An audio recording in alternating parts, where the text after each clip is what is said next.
بسم الله، الحمد لله، الصلاة والسلام على رسول الله وعلى أهله وصحبه ومن والاه، وبعد. السلام عليكم ورحمة الله وبركاته. كبجمتوتا دعوتوتا كينا نجيني رحمني في بركة ربي كينا مكم اسم جرتا مرتي أسن الرتي هاجرات جتشا ديرتي kaleessa gartee turte marti isiidhaa seenaa qabdi, waan ittiin beekamtu qabdi. Diinaa kana keessatti hazzii yookiin hin gartee gahee qooda addaa qabdi turte.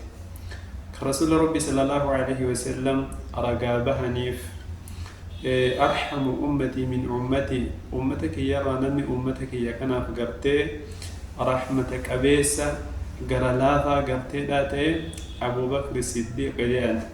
Akkuma kana gartee namni irra gootummaadhaan beekamu Umar bin Khattab radiyallahu ta'ala anhu jedhan. Akkuma kanatti wa'ashadduhum hayaa'an, namni isaan irraa gartee akkaan qaanfataan namarraallee obbirraallee gartee saalfii qabu Uthman bin Affan jedhan. Akkuma kanatti lakkaawaa dhaqanii wa'aclamuhum likitaabillah, namni isaan irraa gartee kitaaba rabbiidhaa beekus jedhanii gartee ibsaniit deemaa dhaqanii likulli ummatin amiin wa amiinu haadhihi lumma Abaa Ubaydatu binu Jarraax jedhan. Ummata maraaf gartee amanamaatu jira, ummata mara keessa amanamaatu jira. Wa amiinu haadhihi lumma, ummata kiyyarraa gartee ummata kanarraa yookiin ummata nabi Muhammad irraa alayhi salaatu wassalaam amanamaan Abaa Ubaydatu binu Jarraax jedhan. Yoo siiraa keessatti ilaaltan seenaan Abaa Ubaydatu binu Jarraax maaliin waan dirreedhaa mul'atu, waan ifa jiruu jechuudha. Akkuma kanatti gartee jara mara keessaayyuu jarri marti qooda addaa qaban.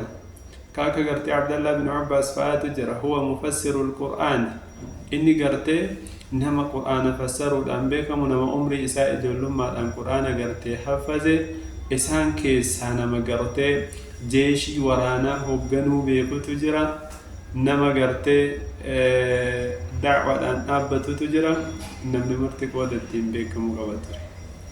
Har'aan tana nuti hoo maaliin beekama? Maaltu nu bira jira?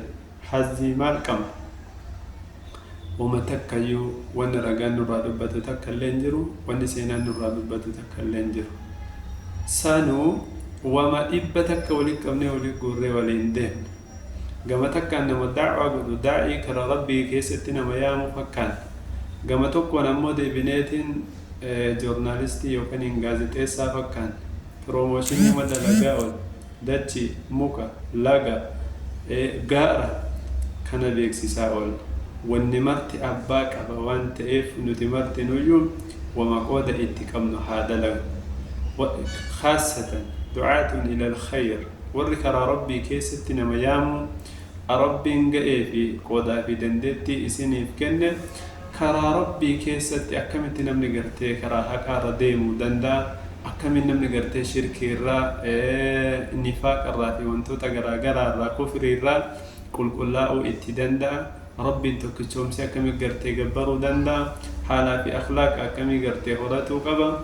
Nasiihaa diinii namaaf dhaamu, karaa khayrii nama akeeku, isa kana ga'een kenna malee gaazexeessummaan joornaalistii yookaan gaazexeessaa nama ogummaas dandeettis ga'ees waan sanitti qabu waan ta'eef jecha ganda beeksisaa ooluun, muka beeksisaa ooluun, warra gartee tireedingi maarkeetii bakkee daldalaa fi wantoota garaagaraa beeksisaa ooluun, lallaba adda addaa waan diinaa irraa hin ta'in kana hunda keessa mara keessayyuu lillixaa ooluun qooda keenya akkan taane hubanne waan silaa rabbi nurraa barbaadu dalaguudha qabna. Wassalaamu alaikum warahmatullaahi wabarakaatuh.